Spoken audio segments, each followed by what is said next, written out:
എബ്രായർ 13 സഹോദരപ്രീതി നിലനിൽക്കട്ടെ. അതിഥി സൽക്കാരം മറക്കരുത്.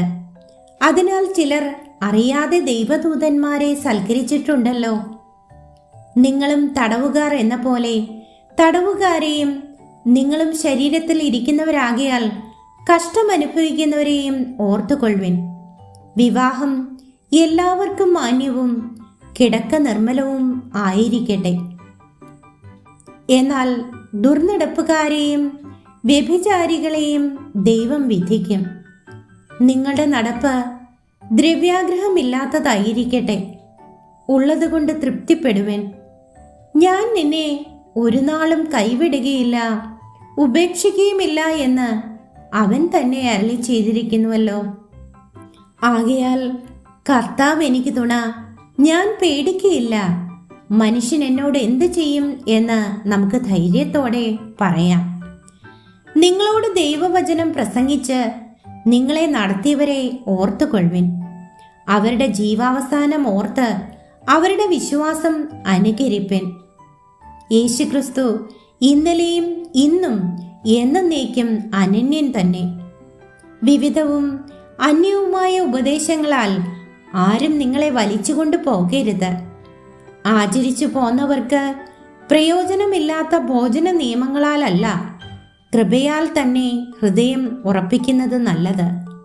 കൂടാരത്തിൽ ശുശ്രൂഷിക്കുന്നവർക്ക് അഹോവൃത്തി കഴിപ്പാൻ അവകാശമില്ലാത്ത ഒരു യാഗപീഠം നമുക്കുണ്ട്.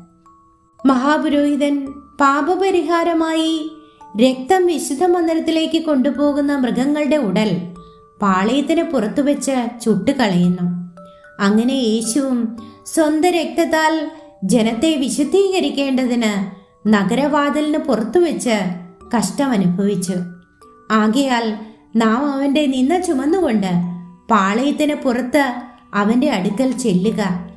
ഇവിടെ നമുക്ക് നിലനിൽക്കുന്ന നഗരമില്ലല്ലോ, വരുവാനുള്ളത് അത്രയും നാം അന്വേഷിക്കുന്നത്.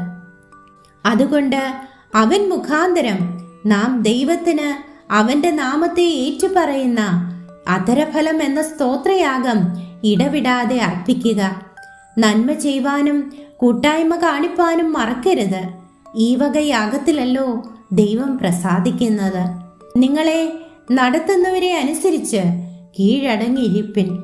അവർ കണക്ക് ബോധിപ്പിക്കേണ്ടുന്നവരാകിയാൽ നിങ്ങളുടെ ആത്മാക്കൾക്ക് വേണ്ടി ജാഗരിച്ചിരിക്കുന്നു. ഇത് അവർ ഞരങ്ങിക്കൊണ്ടല്ല, സന്തോഷത്തോടെ ചെയ്യുവാൻ ഇടവരുത്തുവിൻ. അല്ലാഞ്ഞാൽ നിങ്ങൾക്ക് നന്നല്ല. ഞങ്ങൾക്ക് വേണ്ടി പ്രാർത്ഥിപ്പിൻ. സകലത്തിലും നല്ലവരായി നടപ്പാൻ ഇച്ഛിക്കൊണ്ട് ഞങ്ങൾക്ക് നല്ല മനസ്സാക്ഷിയുണ്ടെന്ന് ഞങ്ങൾ ഉറച്ചിരിക്കുന്നു. എന്നെ നിങ്ങൾക്ക് വേഗത്തിൽ വീണ്ടും കിട്ടേണ്ടതിന് നിങ്ങൾ പ്രാർത്ഥിക്കണം എന്ന് ഞാൻ വിശേഷാൽ അപേക്ഷിക്കുന്നു. നിത്യനിയമത്തിന്റെ രക്തത്താൽ ആടുകളുടെ വലിയ ഇടയനായ നമ്മുടെ കർത്താവായ യേശുവിനെ മരിച്ചവരുടെ ഇടയിൽ നിന്ന് മടക്കി വരുത്തിയ സമാധാനത്തിന്റെ ദൈവം നിങ്ങളെ അവന്റെ ഇഷ്ടം ചെയ്യുവാൻ തക്കവണ്ണം എല്ലാ നന്മയിലും യഥാസ്ഥാനപ്പെടുത്തി തനിക്ക് പ്രസാദമുള്ളത് യേശുക്രിസ്തു മുഖാന്തരം നമ്മിൽ നിവർത്തിക്കുമാറാകട്ടെ. അവന് എന്നേക്കും മഹത്വം. ആമേൻ. സഹോദരന്മാരെ, ഈ പ്രബോധനവാക്യം പൊറുത്തുകൊള്ളുവിൻ എന്ന് അപേക്ഷിക്കുന്നു. ചുരുക്കമായിട്ടല്ലോ ഞാൻ എഴുതിയിരിക്കുന്നത്. സഹോദരനായ തീമഥിയോസ് തടവിൽ നിന്ന് ഇറങ്ങി എന്ന് അറിവിൻ.